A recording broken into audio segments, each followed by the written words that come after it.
I love you, Jeremy. It's me again.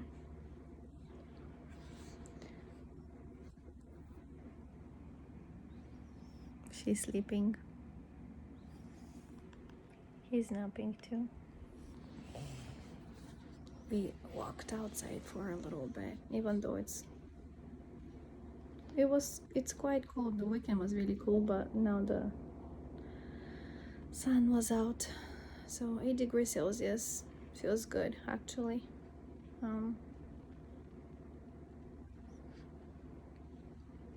I hate the weekends. That's for sure because I don't know. I hate the weekends because everybody's here but super loud. Like the kiddos are all super loud, and all that loudness and chaos.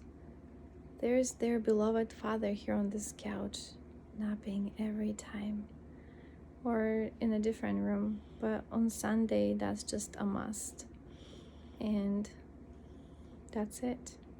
That's it. There is no other way. Every Sunday must be a nap time, and that leaves me before with 3 kids and now with 5. And if I'm lucky, the twins will be napping, and if they do, I ask the other 3 to be quiet upstairs, and I try to be with them. That's the best scenario, which never really happens. Usually one keeps sleeping from the car back from church, the other one is awake, and so if that happens, that's the end of it. But it doesn't matter. No matter what happens with the kids, who is sleeping, who is tired, it's just me and the kids. It's just me and the kids. There is this presence.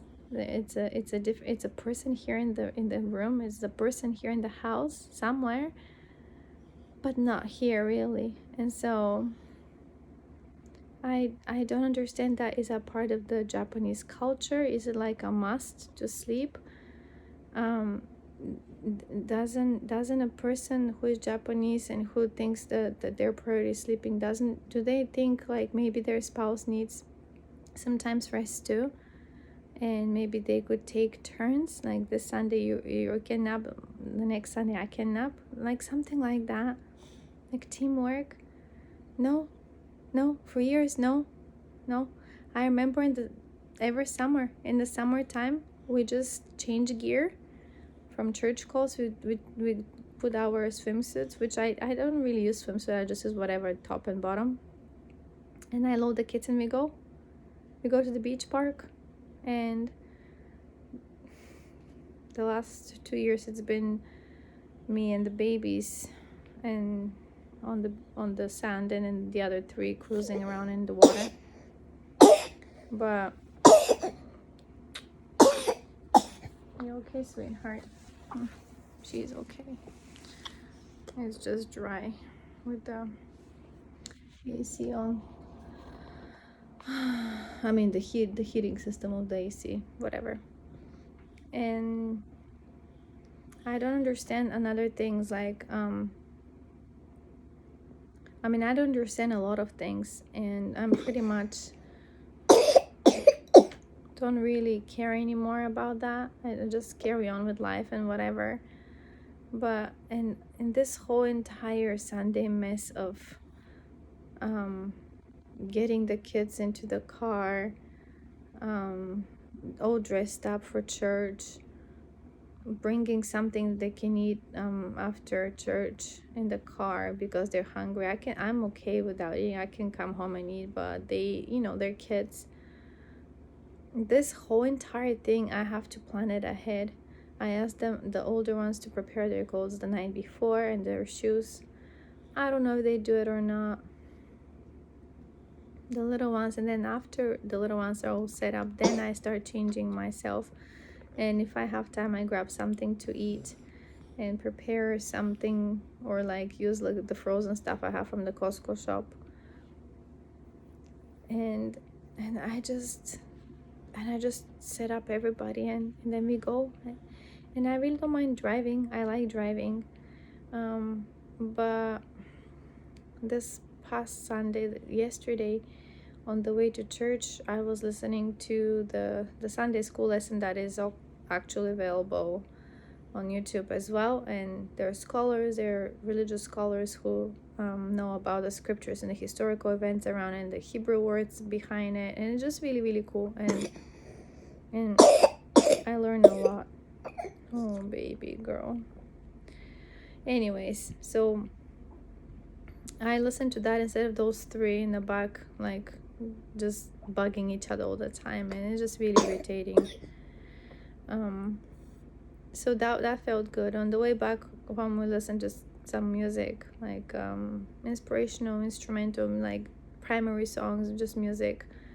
And when we came home, the same thing, same old thing. He feeds himself. The babies, one kept sleeping. She slept, and he was awake with trying to be so update with his brothers and just play with them and cannot close eyes anymore. And then he hooked up his phone, their father, so that we could watch something about Noah, which was really interesting. It was archaeological facts and how they found in the mountains of Ararat in Turkey the fossilized size of whatever's left from Noah's Ark, which is really amazing to me. It's like actually people saw it. And it's there, and we learn about that and about the Tower of Babel in Babylon, and it was really interesting. But of course, it was just me watching it, and the other three left the room. One baby sleeping, one with me here, that guy sleeping on the couch. And it's just like, those are details, but those details are what build the days, and the days build the months, and the weeks and the months and the years. And those little moments where you feel alone, and when you feel like everything, all the pressure is on your shoulders. You know that song in the Encanto with Luisa. Yeah, I know it. Every mom knows that because some fathers step in the weekends to help. Some fathers, like the one here, Saturdays are just like a normal day. Saturdays is a day where he makes absolutely sure that he has so much stuff to do, so many Zoom meetings, so many meetings with people somewhere in the world, but not here. Like, he will do anything possible to be out of this room where we are, or going or planning anything with us. And so if it's a cold winter day, and pandemic on top of that, I don't want to go anywhere. And if it was nice weather, I could take the kids to the park. I don't mind. That's what I do. But then in the cold weather, I feel tired. I feel miserable in this cold. I just have layers and layers and layers on me, and I'm so cold. And when you're not feeling good, like yourself, it's not like sick bad, but like just I literally paralyzed. I'm paralyzed in the cold. I cannot do much. I don't want to do anything. I just want to curl under blankets, and that's it. That's what I want to do.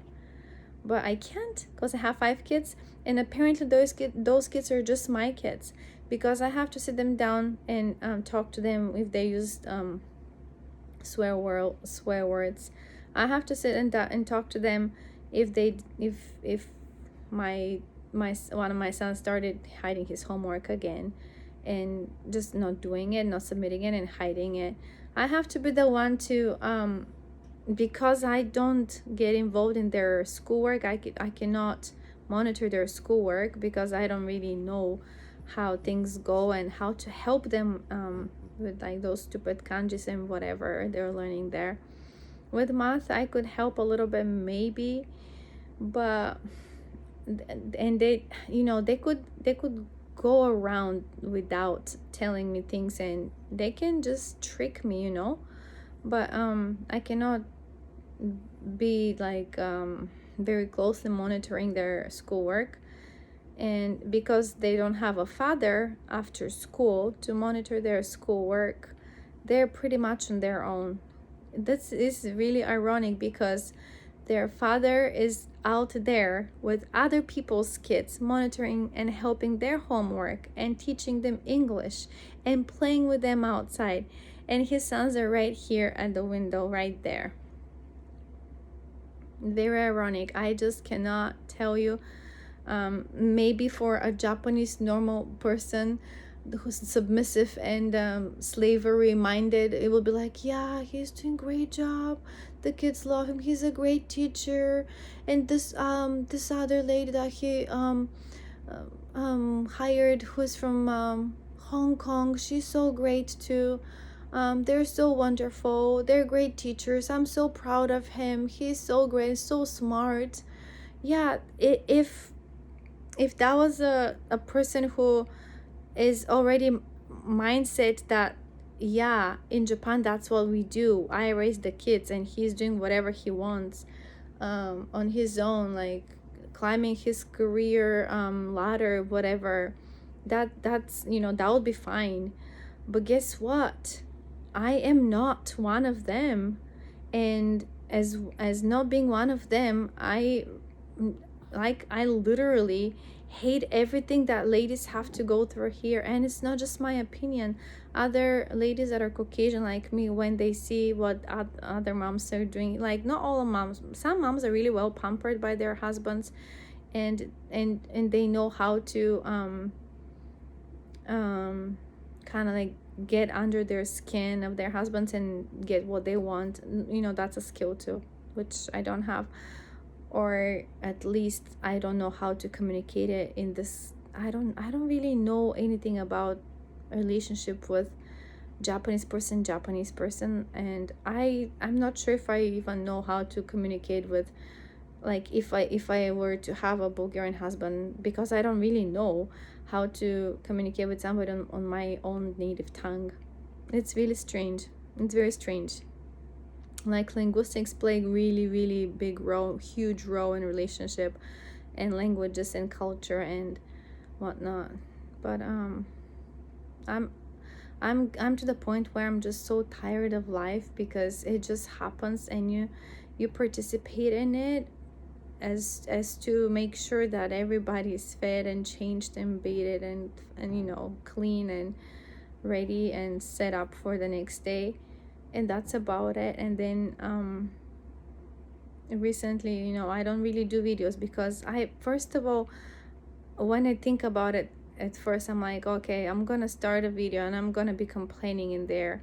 And then I'm thinking, wait, no, I don't call it complaining, this is me venting to myself, because I cannot really handle it too much. But then sometimes, like recently especially, I'm like, who cares, I don't really care. So I just go when the babies are snapping, like right now, and before the youngest come home in a few minutes, I'll just dive into Netflix and just watch something, so that I can hear English, so I can see people and their relationship. Of course, in movies and dramas and like those series, there, everything is exaggerated and sometimes it's not.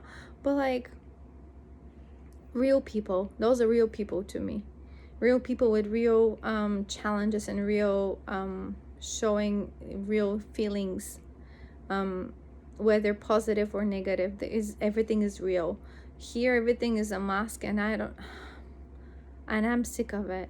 It's like this fake kindness, this fake love, this fake portraying yourself as somebody that you actually. That's the thing, you guys. It's amazing to me how when somebody calls him on the phone, so polite and so grand, then you can be yelling at the kids at the same time. And then if somebody shows at the door, or like goes to his freaking school and whatever Mr. Big Shot goes, and then when he's here, he just sinks in this couch with his phone, and that's about it. It's like, what is it? I don't understand. It's like, I feel like in this house is like, it's just me and the kids. I cannot say it any better than that. And my kid is home, so I'm gonna stop now.